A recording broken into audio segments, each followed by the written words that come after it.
প্রধানমন্ত্রী তারেক রহমানের আস্থা ক্রমেই বাড়ছে আশিক চৌধুরীর ওপর। সরকারের একাধিক নির্ভরযোগ্য সূত্র জানিয়েছে, বর্তমান দায়িত্বকাল শেষ হওয়ার পরও তাকে আরও দীর্ঘ সময় একই দায়িত্বে রাখার বিষয়ে ইতিবাচক ভাবনা রয়েছে নীতি নির্ধারণী পর্যায়ে। এর পেছনে তার সাম্প্রতিক কর্মতৎপরতা, নীতিগত উদ্যোগ এবং প্রধানমন্ত্রীর সঙ্গে ঘনিষ্ঠ কাজের অভিজ্ঞতা গুরুত্বপূর্ণ ভূমিকা রাখছে।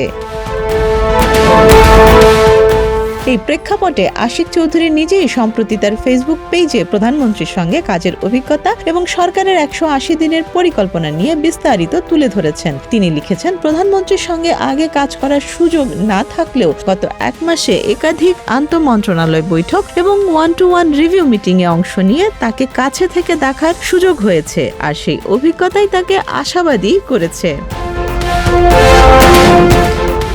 আশিক চৌধুরীর ভাষ্য অনুযায়ী প্রধানমন্ত্রীর নেতৃত্বের আরেকটি দিক তাকে বিশেষভাবে মুগ্ধ করেছে। তিনি উল্লেখ করেন, প্রধানমন্ত্রী একজন মনোযোগী শ্রোতা। তিনি ধৈর্যের সঙ্গে সবার কথা শুনছেন এবং কাউকে কোনো কিছু চাপিয়ে দিচ্ছেন না। একই সঙ্গে তিনি ফলাফল ভিত্তিক আলোচনা করছেন, যেখানে প্রতিটি উদ্যোগের বাস্তব ফলাফল এবং সময়সীমা নিয়ে সরাসরি প্রশ্ন করছেন। এছাড়া নিজের আচরণ ও কাজের মাধ্যমে দৃষ্টান্ত স্থাপন করে নেতৃত্ব দেওয়ার চেষ্টা করছেন। সময়ানুবর্তিতা, শিষ্টাচার ও অনাড়ম্বরতা তিনি নিজেই চর্চা করছেন।